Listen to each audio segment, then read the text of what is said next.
Good morning to you, wherever you are in the world. Good afternoon, good evening, and welcome.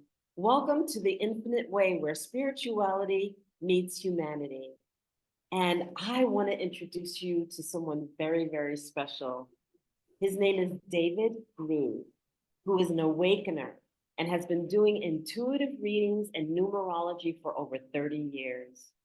Working with an international global clientele, David has created a rock star career as an intuitive reader, supporting people to see what they can't see in order to achieve their dreams. Their clarity comes through in one session with David, and that can take years to arrive at in life, making it breakthrough acceleration towards healing and integration and taking your life to the next level, or what I like to say, the next octave. So welcome, David Groode. That's that's perfect. Hi, thank, thank you, Dr. Anolia. You're so awesome on every level, and thank you for having me on here. It's such a gift and such a great pleasure to be here with you and with everyone listening. And thank you all. And I'm so excited to have you here because our topic is going to be focused on the awakening, the awakening. And awakening can mean so many different things for so many different people. And first, I'd like to start off with you defining what awakening means to you as it pertains to engaging people. That's such a brilliant question because it means so many different things on so many different levels, and there's so many layers around it. So I'm going to talk about different kinds of awakenings. I'm going to talk about an awakening when people start to realize, wow, this world doesn't work in the way that I completely believed or thought. And you start to realize, wow, everything isn't what I believed it to be. And the world works so different. And how does it all fit together? And where do I fit? And that's the kind of awakening when you start to see and notice. And then Mm. furthering that is when you go down the rabbit hole and you explore more of things that most people might not take the time to explore or find out about. And that can bring a deeper level of, or deeper levels of that awakening. But another kind of awakening happens energetically, like a Kundalini awakening of light going and energy going through your whole energy system, blowing it open and expanding it and raising it up. And that could be another kind of awakening that happens energetically in the body and around the body. Mhm. And then there's the kind of awakening that happens when there's a shattering. And some shatterings can take, you know, years to repair from or to put oneself back together again in a different way. Because when you experience a shattering, your whole energetic structure and everything starts to change, and it opens a portal to travel through to experience something much bigger. So there's many different kinds of awakenings. And then there's awakenings that people have if they do plant medicines. Mhm. And then, well, there's a lot of different kinds. Um, I had a big I had a big one on a plant medicine journey where I completely died and didn't think I was coming back at all. And I had to fully accept that I wasn't coming back. And that was huge. And not only did I 100% accept that I wasn't coming back, I 1,000% accepted it. And I completely let go. And then, boom, I merged completely with the white light and lost all sense of identity and reality. That that was interesting, and it took a long time to process, especially when I wasn't expecting to come back, and then afterwards was sitting there, you know, talking to Yeah. God and realized, "Oh, I think I will come back." So, what I call that type of awakening is a leap of orbit or going up the next octave. Okay. Because what happens is that we have these awakenings and some are small and we process them and we go through our iterations and we go through our changes and then we navigate and we move forward. But to describe what you went through, um, to me, that leap of orbit and that transition showed you something that isn't of this world. And Yeah, so and that being so and coming back and engaging and then having to be back here. Yeah. I've had a few dimensional things like that. Okay. And Okay. it's funny because I used to see this Vedic astrologer. I was talking about this in this spiritually raw interview, but the Vedic astrologer back in the 90s, he was a world famous Vedic astrologer named Chakrapani. He was Baba Muktananda's astrologer. Okay. And Baba Muktananda was one of the teachers that brought Shaktipat to the West. And Chakrapani was absolutely amazing, so plugged in psychically. And sitting with him was like sitting with a dignitary or a diplomat. And he had a law degree from India, and he came from this family of Vedic astrologers. And he was a wow, sitting with him. And he told me things back then because I had a few sessions with him and I took a class from him once that I didn't remember all of everything Mhm. he told me until this last year. And I started remembering more of it. Okay. And he told me back then that when I was in my Rahu cycle, which is the north node of the moon in Vedic astrology, it's an 18-year cycle, which I'm in now. He Okay. said, when you're in your Rahu cycle, you're going to wake up. And I thought that was interesting, you know. And I think on some level, I really wanted that. Although even though I could imagine that, I didn't know what that would be like or look like, even though I could imagine it. And then I've been taking these vortex healing classes, which is a healing path and an awakening path. And they have a tree of about 50 something classes. And they're taught through energy transmissions from spiritually awake teachers. Okay. And at the beginning of the middle of the tree, there's a class called Corveil.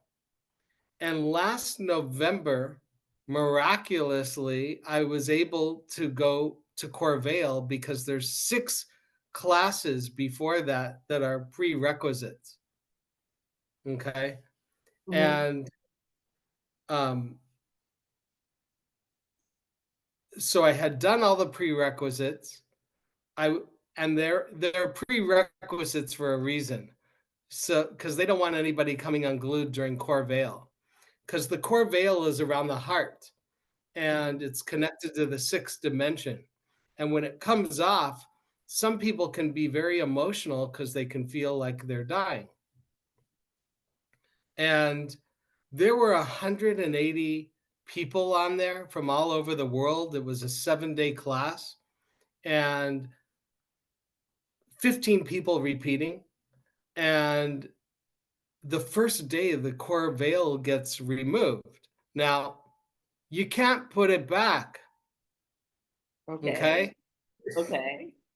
And when the core veil gets removed, everybody is spiritually awake after that. And I felt it come off. It was very subtle. But what was confusing is, you go back into your life, okay? You still have your household responsibilities, relationships, um, people still have to go to work, people still get to pick up their kids from school, and everything is still the same, and everything is changed. Yes. Everything. Okay. And they have other veil classes later on after that, which they don't expand the awakening, they deepen it. So I've Mm, done one other one since then, which is the inner veil. That was a really wild ride, those 4 days for me.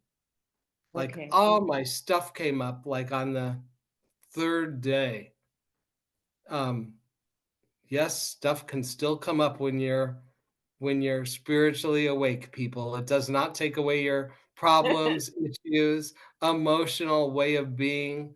You're just not as attached to it. Yes, I agree with you. I agree with you. So I'm looking and listening at what you've shared.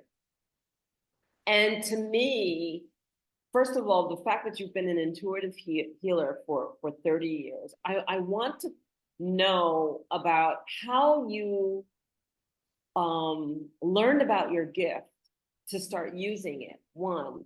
And then the second thing is, did these episodes or did these scenarios, whether it's the teaching of the class or the experience that you had, deepen or amplify that which you've already been gifted with? Wow, so many things shifted and changed. So let me go to the first part. The first part was how I got into it.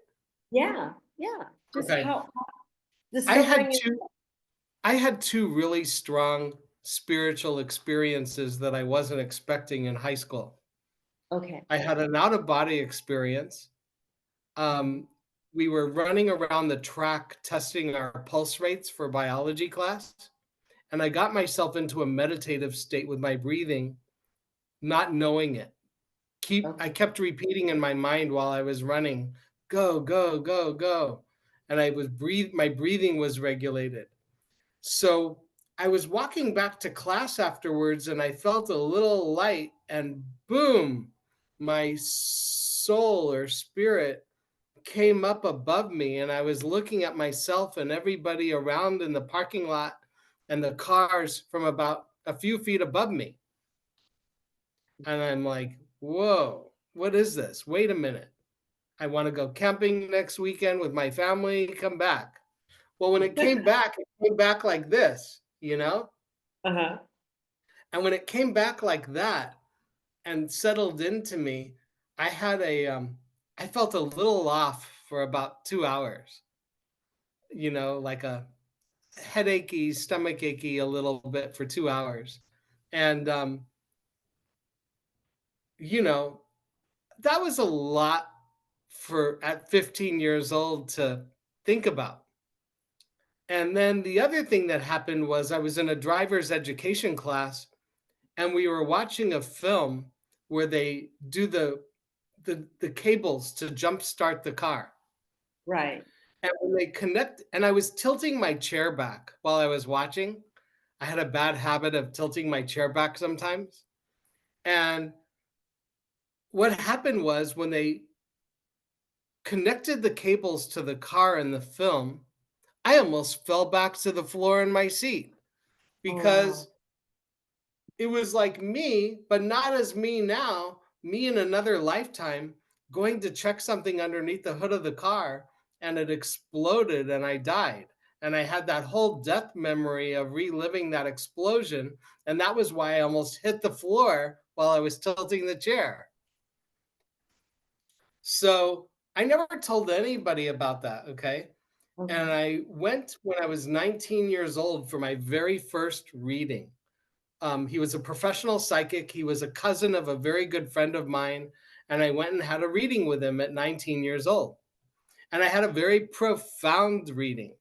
But one of the things he first started with, and he couldn't have been mind reading me at the time because I wasn't even thinking about it at the time, was um, he said, "You had a past life in Germany and you went to go check something underneath the hood of the car and it exploded and you died.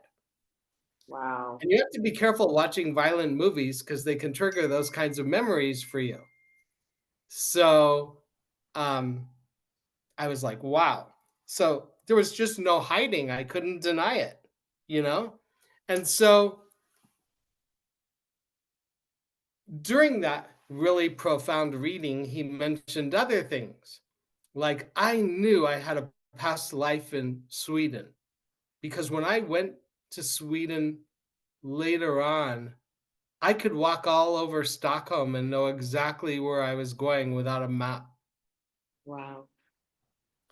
And the thing is, during that reading, he goes, "Yeah. And when you're in your mid 20s, you're going to be doing readings and work similar to what I'm doing." And I'm thinking, "Oh, yeah, right. That really doesn't match my career pictures."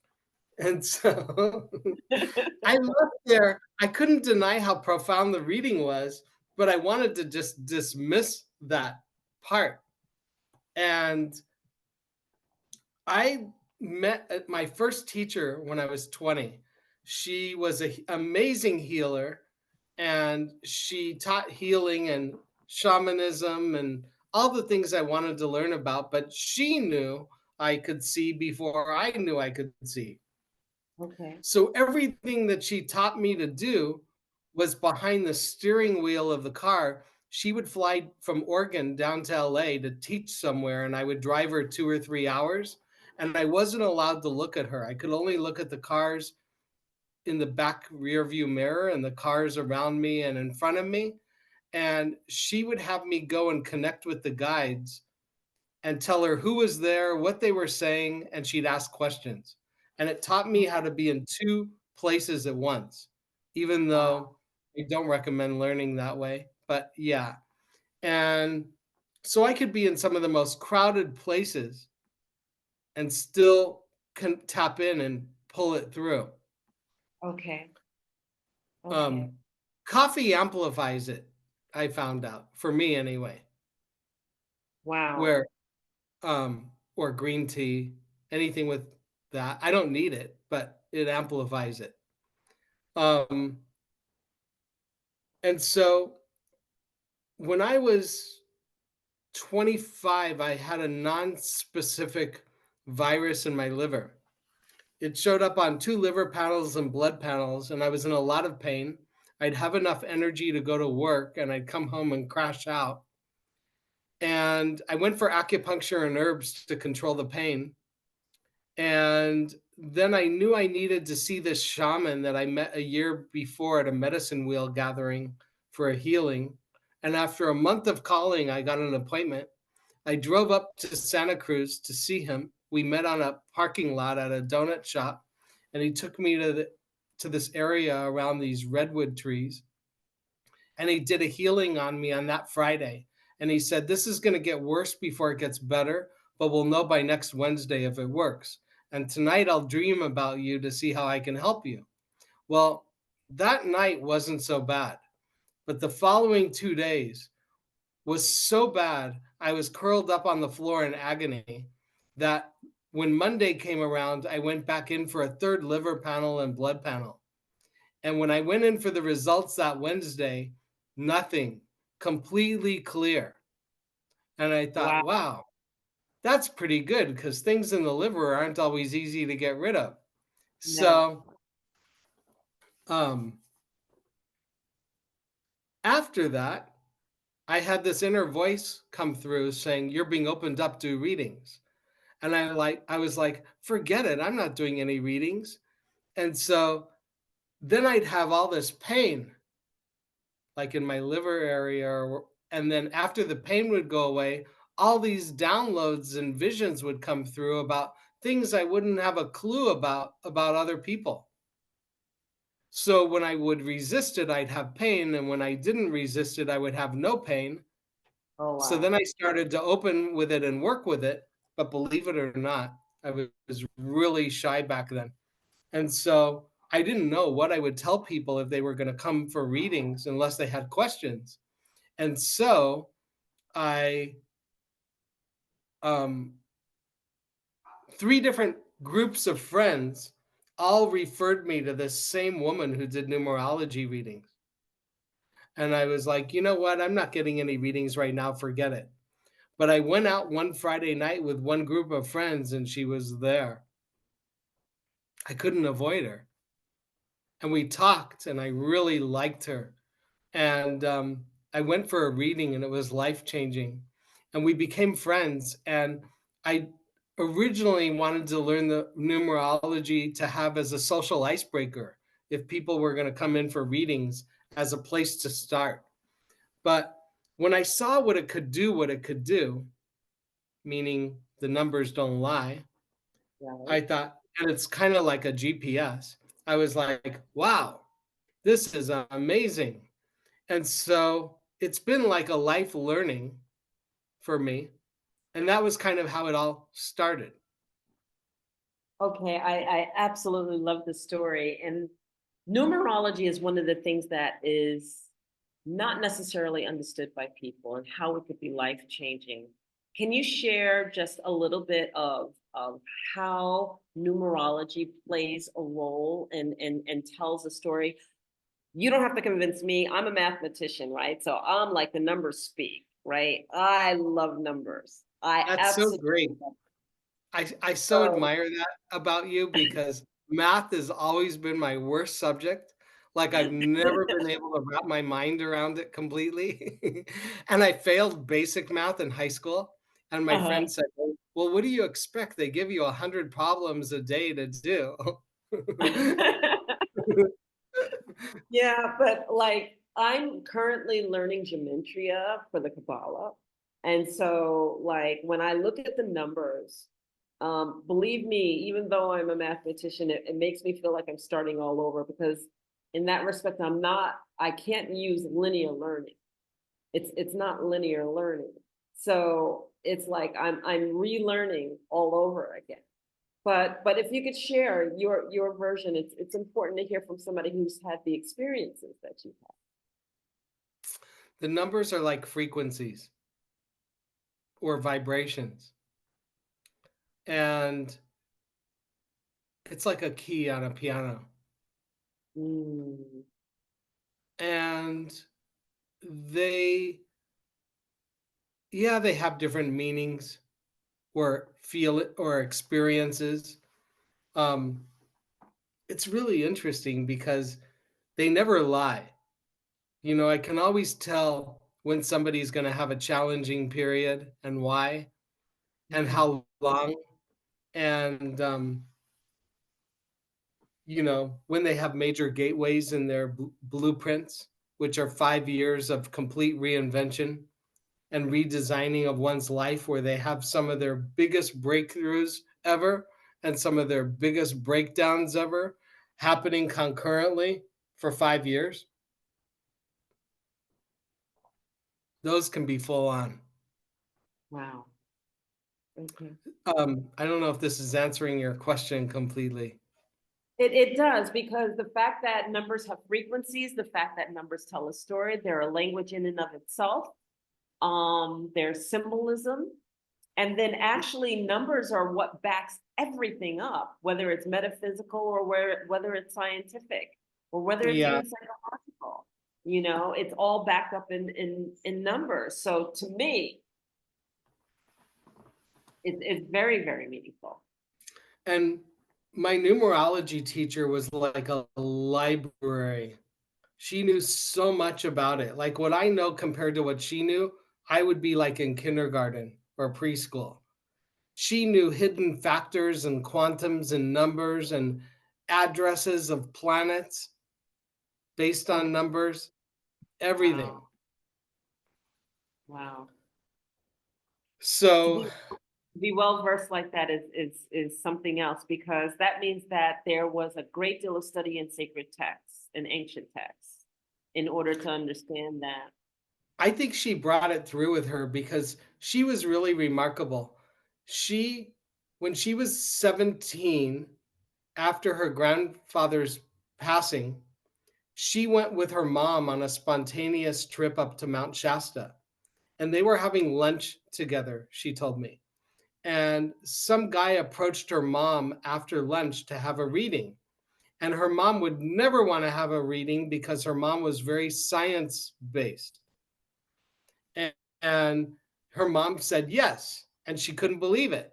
And she went into this, like, oh, it was like a trailer type store, and had the reading, and Gail Marie, my numerology teacher, said, I want to have one. And her mom said no. But Gail Marie went in anyway. And the woman behind the counter said, would it surprise you if we did something? And Gail Marie said, no, why? What are you going to do? And she pulled out Gail's numerology chart and astrology chart from behind the counter. And she said, we need a master numerologist. We've been waiting for you. And this is what you're going to go through in your life, should you say yes to taking this on. And Wow. boom, everything happened. And the next day she went back to look for them and they were gone. The trailer wasn't even there. That's Pretty wild. okay. Yeah, that's wild. And then, we look at people like the great ones. You can go all the way back to Aristotle, you can go to Plato, you can go to Socrates, you can go to Einstein, you can go to Abelio, you can go to Noam Chomsky, you can go to Husserl. You can look at these people, they all had something in common. I think that the meditation state and where they dipped in for that expertise, that place where you are asking the questions of the world that are so profound that question becomes the map that is in your energy structure. And then when you go in to meditate and you go to that place where the answers are, that place where the masters go. I mean, to me, it's so it's profound, because I and it want to sounds like share it was one of I those want to people. share a little I want to share a little story that I've Okay. never really shared before on any kind of interview or talk. I used to take groups to Peru to work with the shamans. Mhm. And on the trip, there'd be a couple of plant medicine experiences that were optional. So they weren't the major focus of the trip. But the shamans called it Waichuma, which some people call San Pedro, which is a tea. And we had a little ceremony of it at Machu Picchu, the crystal city. Mhm. And I've been.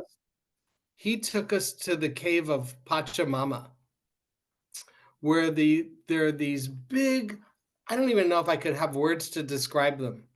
You walk into the little cave there, okay, and there's these huge boulders that are against each other with maybe a crevice between them. And he invited people who felt ready or who wanted to move through the heart of Mother Earth, Pachamama, by moving through the crevices. But I took a look inside those crevices and I thought, wow, I don't know how some people are going to get through because, you know, some people have a little bit more weight.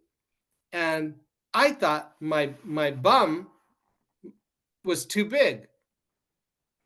But I saw this woman go through and she was a little big on the front and a little big up behind, and she got through it.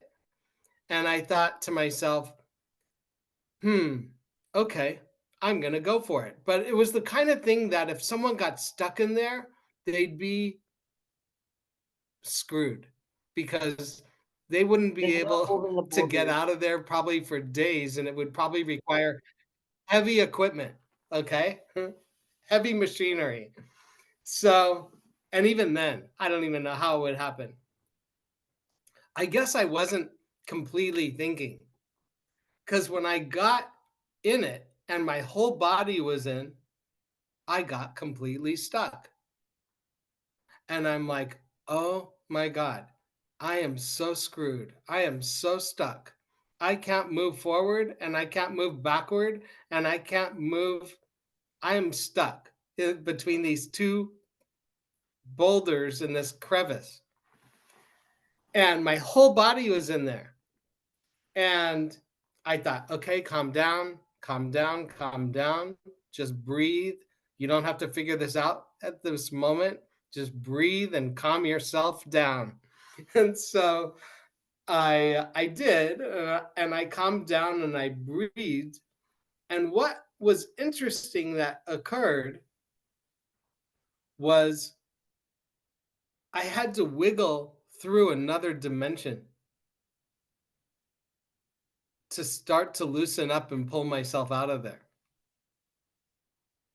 Those are interdimensional pathways. Yeah. And the more I was able to open up and go in through that dimension, it freed me up to move through that whole pathway. So, why I'm sharing this is because I was relieved once I got through it, but opened and expanded at the same time in my heart, which freed me to trust more. And I think that's where people's big healing is around trust and opening up their hearts to feel safe and to feel safe to trust. That's a big awakening right It there. is. It is. And we're always working with the unseen forces to create and to move around and move through. We get to make friends with that and not be afraid of the unknown because mastery lives in the unknown. We know what we know about. We We do. know what we don't know about, but we don't know what we don't know. And that's exciting territory. The ethers and timelessness. I love it. So I can't believe we're coming up on an hour, and I don't want to end this, but we do have time for just, you know, one more question. And I'm sitting here thinking, instead of asking you the question, I'm just going to ask, would you just please share with our studio audience just one little tidbit that you want them to remember you by as that intuitive reader and numerologist? Because I have to tell the audience, you would be blessed to have a session with David Groode.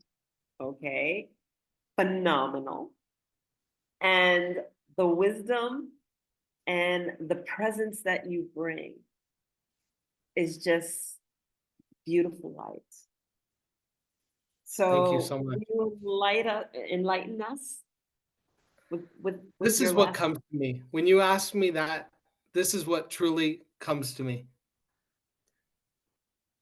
Free your creativity, everybody, because the creativity will open so many doors for you and bring you so much joy in your lives. Free your creativity without judging it. Allow it to just come through in whatever form or whatever way, whether it's improv, comedy, writing, art, music, dance, acting, um, any kind of cooking, any kind of creativity, renovations, products, It'll just open so many doors and bring you so much fulfillment and joy. And it will expand your heart and your mind. Beautiful, beautiful. Can I Thank say you one other so thing? much. Yes, absolutely. Absolutely. So I put together, I know, I always sign all these petitions that come online. And sometimes I think, wow, I'm really glad I know about this, but what's a petition going to do? Okay, it can bring more awareness, but what is it actually going to do? So I decided the other day I was going to create my first petition on change.org because I thought, we're in 2024. Why are we still having wars on our planet and other things that really have no business to be in our world anymore?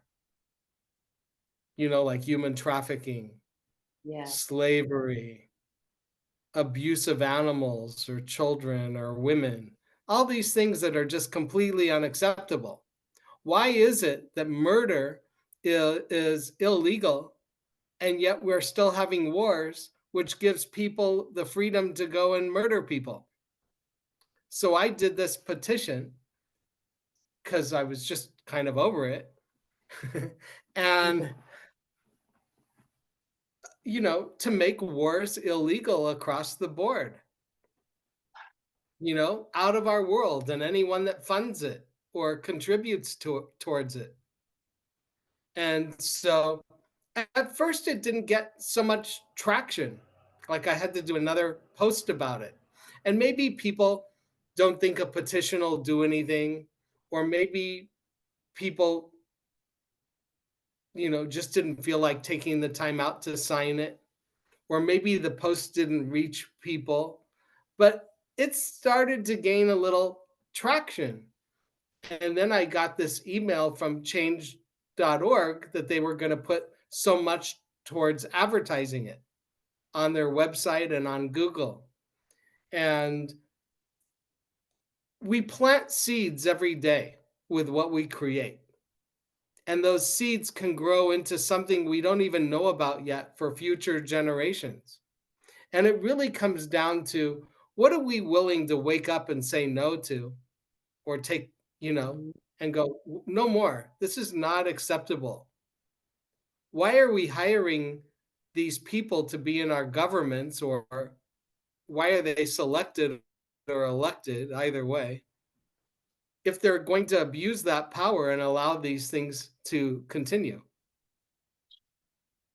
We all get to wake up to what we're here for, what we can do while we're here to make things better, and who we want to align with to support. And we all get to unite and be bigger than what part of, what people's bank accounts are, what their skin color is. Oh, I want to say one other thing now. Do we have time or not? Yes, I do. Go ahead. Okay. I had a big surprise. It blew me away. Okay. I have this ladies coaching group, and it's really well integrated, and the ladies are amazing.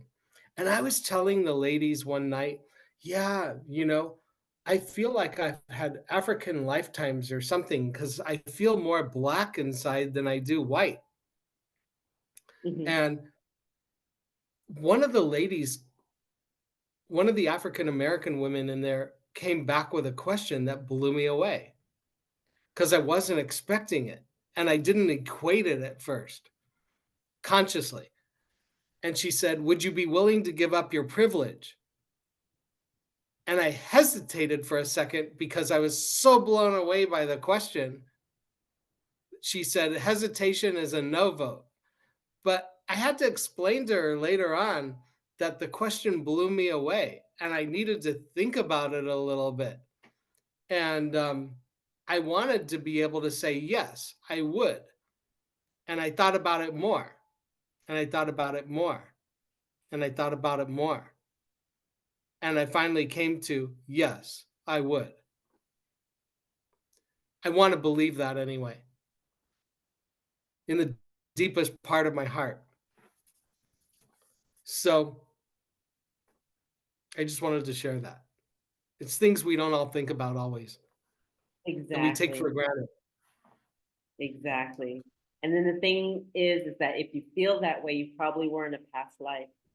So there it Mm, is. There it is. exactly. How can people reach you? How can they have a session with you?